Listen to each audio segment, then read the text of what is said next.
ഈ നിരോധിക്കപ്പെട്ട popular front ഉണ്ടല്ലോ, അതിൻ്റെ ജനറൽ സെക്രട്ടറി മറ്റായിരുന്നു റൌഫ് അല്ലേ. റൌഫിന് ജയിൽ മടുത്തു, എങ്ങനെങ്കിലും ജയിലിൽ നിന്ന് പുറത്ത് ചാടണം, അതിനുള്ളൊരു കുറുക്ക് വഴി ആലോചിച്ചു, അതും പൊളിഞ്ഞു എന്ന് കേൾക്കുന്നു. ശരിയാണോ? അത് ശരിയാണ്. അദ്ദേഹം LLBക്ക് പഠിക്കാൻ അദ്ദേഹം താല്പര്യം പ്രകടിപ്പിച്ചു. LLB പഠിക്കാനൊന്നുമില്ല, പഠിക്കാനുള്ള കാരണം റെഗുലർ കോഴ്സിനാണ് ചേർന്നിരിക്കുന്നത്. അതെ. അപ്പോൾ അവിടെ റെഗുലർ കോഴ്സ് ആകുമ്പോഴത്തേക്ക് കോളേജിൽ അറ്റൻഡൻസ് നിർബന്ധമാണ്. അറ്റൻഡൻസ് വേണമെന്നുണ്ടെങ്കിൽ കോളേജിൽ പോകണം, ജയിലിൽ കിടക്കണ്ട. അങ്ങനെ ഒന്ന് കോളേജിൽ നിന്ന് ജയിലിൽ നിന്ന് പുറത്തിറങ്ങാനുള്ള സൂത്രപ്പണിയായിരുന്നു. അതിൻ്റെ കഥ എങ്ങനെയാണ്? അപ്പോൾ ഇദ്ദേഹം അതിന് കോടതിയിൽ അദ്ദേഹം വിയൂർ ഹൈ സെക്യൂരിറ്റി വിയൂർ അതിസുരക്ഷാ ജയിലിലാണ്. അതെ, 2 വർഷമായിട്ട് അവിടെ കിടക്കാണ്. അപ്പോഴാണ് ഇങ്ങനെ ഒരു ബുദ്ധി തോന്നിയത്, LLB ബുദ്ധി. അപ്പോൾ അദ്ദേഹം കോടതിയെ സമീപിച്ചു, എനിക്ക് LLBക്ക് പഠിക്കാനുള്ള ഹൈക്കോടതി പോയി. അതെ, ത്വര. അങ്ങനെ കോടതിയെ സമീപിച്ചു. ഹൈക്കോടതിയിലല്ലേ? മറ്റേ NIA കോടതിയിലാണ്. NIA കോടതി സമീപിച്ചത്. ശരി. അപ്പോൾ അവർ പറഞ്ഞു എന്തൊക്കെയാണ് ചെയ്യേണ്ടതെന്ന് നമുക്ക് പിന്നീട് തീരുമാനിക്കാം. ഏതായാലും ഇപ്പോൾ സമയം കഴിയുന്നതിന് മുമ്പ് നിങ്ങൾ അതിൻ്റെ അഡ്മിഷന് വേണ്ട ഫോർമാലിറ്റി, അതായത് ടെസ്റ്റ് എഴുതുക, entrance test, national eligibility test എന്ന് NET ഒരു സാധനമുണ്ട്, അത് പോയി എഴുതിക്കുമെന്ന് പറഞ്ഞു. അതിനുള്ള പെർമിഷൻ തൽക്കാലം ഗ്രാൻറ്റ് ചെയ്യാമെന്ന്. അങ്ങനെ അദ്ദേഹം NET എഴുതി. ഈ NET എഴുതി കഴിഞ്ഞപ്പോൾ അദ്ദേഹം അത് ക്ലിയർ ചെയ്തു, എലിജിബിലിറ്റി ടെസ്റ്റ് പാസ്സായി കഴിഞ്ഞപ്പോൾ പിന്നത്തെ പ്രശ്നം എന്താണെന്ന് വെച്ച് കഴിഞ്ഞാൽ എവിടെയെങ്കിലും അഡ്മിഷൻ വേണമല്ലോ.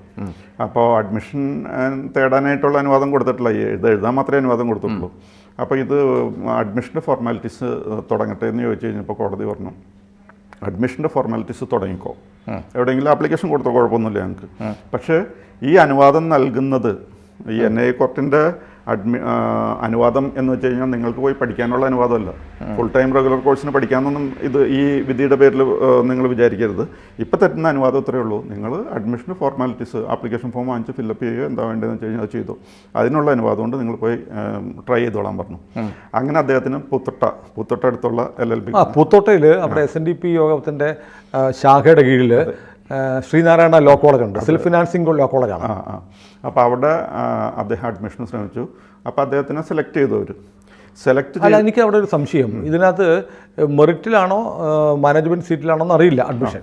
മാനേജ്മെൻറ്റ് സീറ്റിലാണ് അഡ്മിഷൻ കിട്ടിയെങ്കിൽ അതൊരു നിർഭാഗ്യകരമാണ്. കാരണം മാനേജ്മെൻറ്റ് അവർക്ക് തീരുമാനം ആരെ എടുക്കണമെന്ന് അവർക്ക് തീരുമാനിക്കാം. ഈ നാഷണൽ എൻട്രൻസ് ടെസ്റ്റ് പാസ്സായി കഴിഞ്ഞാൽ അങ്ങനെയുള്ളവർക്ക് മാനേജ്മെൻറ്റ് സീറ്റ് കിട്ടും. നമുക്കറിയില്ല മാനേജ്മെൻറ്റ് സീറ്റാണോ അതോ മെറിറ്റാണോ. മാനേജ്മെൻറ്റ് സീറ്റിൽ റൌഫിനെ പോലുള്ള ഒരാളുടെ ആപ്ലിക്കേഷൻ വരുമ്പോൾ അതിന് മാനേജ്മെൻറ്റ് കോട്ടയിലാണ് കൊടുത്തതെങ്കിൽ അതൊരു നിർഭാഗ്യകരമായ സംഭവമാണ്. അല്ല, മാനേജ്മെന്റ് കോട്ടയാണോ എന്ന് അറിയില്ല. ആണെങ്കിൽ അവർക്ക് റിസർവേഷൻ ഒക്കെ ഉണ്ടല്ലോ. അതാ പറഞ്ഞത്. അങ്ങനെ ആണെങ്കിൽ പോലും അത് അതിൻ്റെ ഒരു സ്റ്റുഡൻറ്റ് വരുമ്പോൾ അയാളുടെ വെയർബോട്ട്സും ഒക്കെ നോക്കത്തില്ലേ, അതൊക്കെ നോക്കിയിട്ട് മാനേജ്മെൻറ്റിന് റൈറ്റുള്ള സീറ്റാണ് കൊടുത്തതെങ്കിൽ അത് പൂത്തോട്ടയിൽ നിന്നല്ല ഏത് കോളേജും ഇതുപോലെ UAPA ചുമത്തി ഒരു ഭീകര സംഘടനയുടെ ആളെന്ന് പറയുന്ന ആൾക്ക് അഡ്മിഷൻ കൊടുത്തിട്ടുണ്ടെങ്കിൽ അതത്ര ഒരു ശരിയായ സ്ക്രീനിങ് നടക്കാതെയാണെന്ന് പറയേണ്ടി വരും. സെൽഫ് ഫൈനാൻസിങ് കോഴ്സസ് ആകുമ്പോഴേ ഫൈനാൻസിങ് ആണ് പ്രധാന ഘടകം. പൈസയ്ക്ക് പഞ്ഞൊന്നും ഉണ്ടാവത്തില്ല. പക്ഷെ എന്നാലും അത് ആ മാനേജ്മെന്റ് നോക്കണ്ടേ. രാജ്യദ്രോഹരായ അല്ല, നമ്മൾ ഒരു മുൻവിധിയോടെ പറയല്ല, മാനേജ്മെന്റ് കോട്ടയാണോ എന്നറിയില്ല. മെറിറ്റിലാണെങ്കിൽ കോളേജിൽ ഒന്നും ചെയ്യാൻ പറ്റില്ല, മെറിറ്റിലാണെങ്കിൽ മാനേജ്മെന്റ് കൊടുത്തേ പറ്റുള്ളൂ. പക്ഷെ മാനേജ്മെന്റ് കോട്ടയിലാണെങ്കിൽ അവർക്ക് വേണമെങ്കിൽ ഇയാളെ ഒന്ന് സ്ക്രൂട്ടനൈസ് ഒക്കെ ചെയ്തിട്ട് വേണമെങ്കിൽ കൊടുക്കാതിരിക്കാം. അപ്പോൾ അപ് ടു നമുക്ക് സബ്ജക്റ്റ് കറക്ഷനാണ്. നമ്മളങ്ങനെ പൂത്തോട്ട SN കോളേജ് മാനേജ്മെന്റ് കോട്ടയിൽ റൌഫാണെന്ന് അറിഞ്ഞുകൊണ്ട് അഡ്മിഷൻ കൊടുത്തു എന്നല്ല പറയുന്നത്. അത് ക്ലിയർ ചെയ്ത് പോകണം. അതെ. അപ്പോൾ അദ്ദേഹം അവിടെ നിങ്ങൾ അഡ്മിഷനുള്ള ഫോർമാലിറ്റീസ് കംപ്ലീറ്റ് ചെയ്തോ. പക്ഷേ നിങ്ങളൊരു കാര്യം മനസ്സിലാക്കണം, അഡ്മിഷനുള്ള ഫോർമാലിറ്റീസ് കംപ്ലീറ്റ് ചെയ്തോ എന്ന് പറഞ്ഞു കഴിഞ്ഞാൽ ഈ ഫുൾ ടൈം റെഗുലർ കോഴ്സിനുള്ള പെർമിഷനായിട്ട് ഇതിനെ കണക്കാക്കരുത്. അതിന് വേറെ ഫോർമാലിറ്റീസ് ഉണ്ടാവും. നിങ്ങളിപ്പോൾ തൽക്കാലം ആപ്ലിക്കേഷൻ ഫോം വാങ്ങിച്ച് ഫില്ലപ്പ് ചെയ്യുക, മറ്റു കാര്യങ്ങളൊക്കെ ചെയ്തോ, അങ്ങനെയാണ് പറഞ്ഞിരുന്നത്. അപ്പോൾ അത് പ്രകാരം അഡ്മിഷൻ ഗ്രാൻഡഡ് എന്നുള്ള രീതിയിൽ കോളേജിൽ അറിയിപ്പ് വന്നു. അപ്പോൾ അദ്ദേഹം അതിന് ശ്രമിച്ചു. അതിനു വേണ്ടിയിട്ട് വീണ്ടും കോടതിയെ സമീപിച്ചു. അദ്ദേഹത്തിൻ്റെ ആഗ്രഹം ഫുൾ ടൈം റെഗുലർ കോഴ്സ് എന്ന് പറഞ്ഞാൽ 3 വർഷം സന്തോഷം കോളേജിൽ നിന്ന് പഠിക്കാൻ വേണ്ടി ജയിലിൽ നിന്ന് പുറത്തിറങ്ങണം. അതെ. അപ്പോൾ 3 വർഷം അങ്ങനെ പുറത്തിറങ്ങി അടക്കാം എന്ന് പറഞ്ഞു. അപ്പോൾ അത് കോടതി സമ്മതിച്ചില്ല. അത് നിങ്ങൾ അങ്ങനെ വിട്ടാൽ ശരിയാവില്ല എന്നുള്ള രീതിയിലായിരുന്നു. അങ്ങനെ പഠിക്കാൻ റെഗുലർ കോളേജിൽ അങ്ങനെ എല്ലാ ജയിലിൽ കിടക്കുന്ന എല്ലാവരും ആ കോളേജിൽ ചേർന്നെന്ന് പറഞ്ഞാൽ മതിയില്ല. അതെ. അപ്പോൾ ഇദ്ദേഹം പറഞ്ഞു, എനിക്കങ്ങനെ ഫുൾ ടൈം റെഗുലർ കോഴ്സിൻ്റെ പ്രശ്നം ഉണ്ടെങ്കിൽ ഒരു കാര്യം ചെയ്തു, ഓഫ്ലൈനായിട്ട് പഠിക്കാൻ അഡ്മിഷൻ വേണമെന്ന് പറഞ്ഞു. വീണ്ടും ഓൺലൈനായിട്ട് പഠിക്കാനുള്ള പെർമിഷൻ വേണമെന്ന് പറഞ്ഞു വീണ്ടും കോടതിയെ സമീപിച്ചു. അങ്ങനെ കോടതിയെ സമീപിച്ച് കഴിഞ്ഞപ്പോൾ ഈ NIA കോടതി വീണ്ടും ഇവിടുത്തെ ഈ ഹൈ സെക്യൂരിറ്റി പ്രിസൻ്റെ സൂപ്രണ്ടിൻ്റെ അഭിപ്രായം ആരാഞ്ഞു. അപ്പോൾ സൂപ്രണ്ടിൻ്റെ അടുത്ത് അഭിപ്രായം ആരാഞ്ഞു കഴിഞ്ഞപ്പോൾ അദ്ദേഹം പറഞ്ഞു ഇദ്ദേഹം UAPA പ്രകാരം ജയിലിൽ കിടക്കുന്ന ആ വകുപ്പും കൂടി ഇദ്ദേഹത്തിൻ്റെ പേരിലുണ്ട്. അപ്പോൾ അതുകൊണ്ട് ഇദ്ദേഹത്തിന് ഇപ്പോൾ ഓൺലൈനായിട്ട് അഡ്മിഷൻ കൊടുക്കണമെന്ന് വിചാരിച്ചോ. ഓൺലൈനായിട്ട് അഡ്മിഷൻ കൊടുക്കുമ്പോൾ എന്താ പ്രശ്നം എന്ന് പറഞ്ഞു കഴിഞ്ഞാൽ ഇൻ്റർനെറ്റ് ആക്സസ് കിട്ടും. ഇൻ്റർനെറ്റ് ആക്സസ് കിട്ടും. അപ്പോൾ മാത്രമല്ല ഈ സ്ഥാപനത്തിൽ ഇതിനുള്ള ഈ ഒരാൾക്ക് വേണ്ടിയിട്ട് മാത്രം ഓൺലൈൻ ക്ലാസ് എടുക്കാൻ സംവിധാനം വേറെ ഉണ്ടാകണം. ഫാക്കൽറ്റി വേണം, അധ്യാപകർ, റൌഫിന് മാത്രം ക്ലാസ് എടുക്കണം. അതെ അതെ, ബാക്കിയെല്ലാം ഓഫ്ലൈൻ ആണല്ലോ. അതെ അതെ. അപ്പോൾ ഈ സ്ഥാപനത്തിൽ ഇൻഫ്രാസ്ട്രക്ചർ വീണ്ടും വർദ്ധിപ്പിക്കേണ്ടി വരും. അത് വലിയൊരു ബുദ്ധിമുട്ടാണ്. പിന്നെ അത് വേണം ഞങ്ങൾ ചെയ്തു കൊടുക്കാന്ന് പറയുമായിരിക്കും. അതെ, സ്റ്റുഡൻറ്റിൻ്റെ ഭാഗത്തുനിന്ന്. അതെ അതെ, അധ്യാപകർക്ക് ശമ്പളം ഉൾപ്പെടെ ചിലപ്പോൾ കൊടുക്കുമായിരിക്കും. അതെ.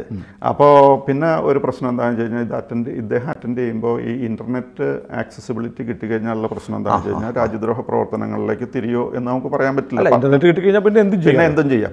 അപ്പോൾ അത് രാജ്യസുരക്ഷയ്ക്ക് ഭീഷണിയാകും.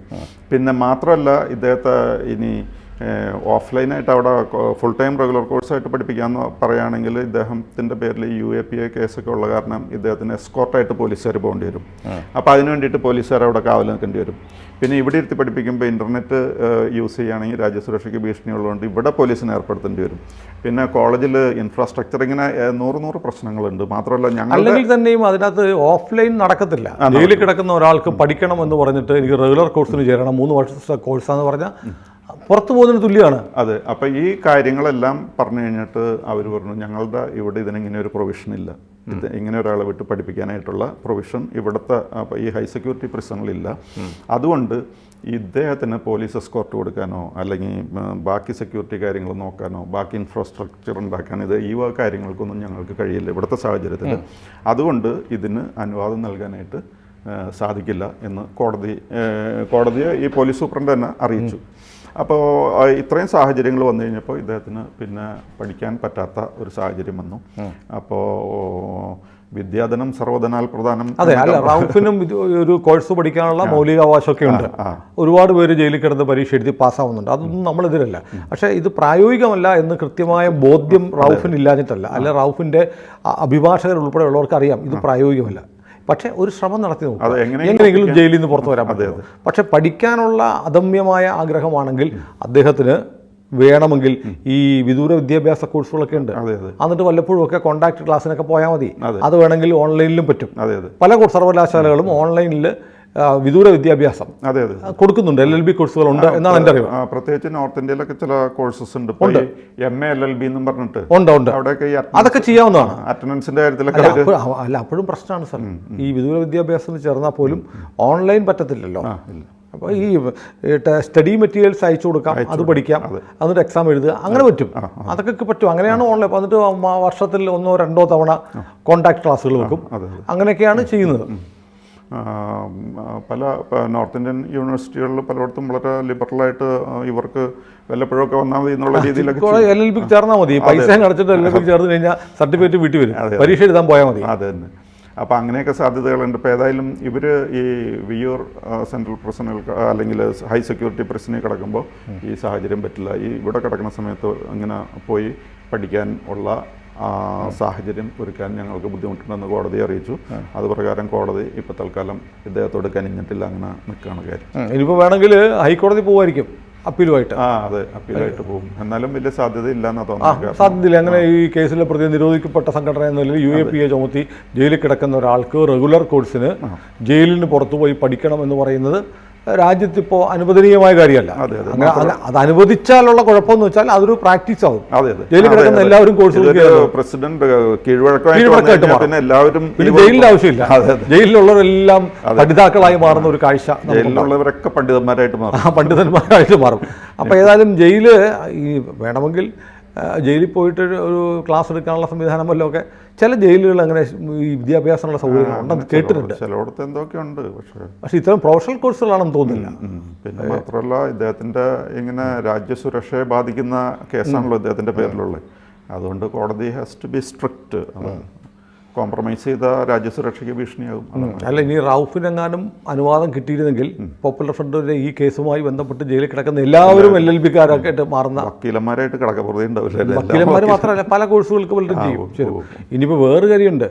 ഈ LLB ആയതുകൊണ്ട് ഇങ്ങനെ MBBS ചേരണമെന്ന് ആരെങ്കിലും ആവശ്യപ്പെട്ടിരുന്നെങ്കിൽ എന്തായിരിക്കും? എൻട്രൻസ് കിട്ടുകയും എനിക്ക് മെഡിസിൻ പഠിക്കണമെന്ന് തീരുമാനിക്കുകയും ചെയ്താൽ അല്ല, കുറേ പേരൊക്കെ നല്ല ഇന്റലിജന്റ് ആയിട്ടുള്ള പിന്നെ ഒരുപാട് പേര്, അത് നമ്മുടെ ഒരു നിർഭാഗ്യം എന്ന് പറഞ്ഞാൽ ഖേദകരമായ വസ്തുത, ഒരുപാട് എഡ്യൂക്കേറ്റഡ് ആയിട്ടുള്ള ഹൈ ക്വാളിഫിക്കേഷനുള്ള ഒരുപാട് പേര് ഇത്തരം തീവ്രവാദ സംഘടനകളിൽ, ഇവിടെ മാത്രമല്ല ലോകത്തെമ്പാടും തീവ്രവാദ സംഘടനകളിൽ ആകർഷകരായി വരുന്നുണ്ട്. സവാഹിരിയൊക്കെ ഡോക്ടറായിരുന്നല്ലോ. അതെ, എഞ്ചിനീയർമാരും. ഇപ്പോൾ റാഷിദ്, കാശ്മീരിലെ എഞ്ചിനീയർ റാഷിദ്, ഒരുപാട് പേരുണ്ട്. അപ്പോൾ നമ്മളീ പറയുന്നത് ഈ ലോകത്ത് ഇസ്ലാമിക തീവ്രവാദത്തിൻ്റെ ഭാഗമായി അറിയപ്പെടുന്ന പല ആളുകളും വിദ്യാഭ്യാസം, ഈ കളിയാക്കി ഒരു കൂട്ടം ആളുകൾ പറയുന്ന പോലെ മദ്രസ വിദ്യാഭ്യാസം മാത്രമുള്ളവരൊന്നുമല്ല, അവർ വലിയ ഹൈലി ക്വാളിഫൈഡ് ആയിട്ടുള്ള ആളുകളാണ്. അല്ല, അത് പിന്നെ വേൾഡ് ട്രേഡ് സെന്റർ ആക്രമിച്ചവരൊക്കെ നല്ല ക്വാളിഫൈഡ്. അപ്പോൾ അങ്ങനെയാണ് വിദ്യാഭ്യാസം തേടുക എന്നുള്ളത് നല്ലതാണ്. അതോടുകൂടി ഒരുപക്ഷെ അകക്കണ്ണ് തുറക്കാനാണെങ്കിൽ നല്ലതാണ്. പക്ഷേ ഇത്തരം കേസുകളിൽ ജയിലിൽപ്പെട്ടാൽ അതിനുള്ള സാധ്യത വിരളമാണ്. അത് ഈ എന്ത് അർത്ഥത്തിലാണോ ഈ നിരോധനം കൊണ്ടുവന്ന് ഇവരെ UAPA ചുമത്തി ജയിലിൽ അടച്ചിരിക്കുന്നത്, അതിനെ പരാജയപ്പെടുത്തലായിട്ട് മാറും. അങ്ങനെ കോടതികൾക്ക് കാണാൻ കഴിയും. ഏതായാലും റൌഫിന് കൂടുതൽ പഠിക്കാനുള്ള അവസരം ഉണ്ടാവട്ടെ എന്ന് ആഗ്രഹിക്കുന്നത്. എങ്ങനെയാണെന്നറിയില്ല, എങ്ങനെയും ഉണ്ടാവട്ടെ. അതിന് എന്തെങ്കിലും ലൂപ്പ് ഹോളോ വല്ലതും ഉണ്ടോ എന്ന് നോക്കട്ടെ. കൂടുതൽ വാർത്തകളും വിശേഷങ്ങളും നിങ്ങളിലേക്ക് എത്താൻ ABC മലയാളം സബ്സ്ക്രൈബ് ചെയ്യുക, ബെൽ ബട്ടണും അമർത്തുക.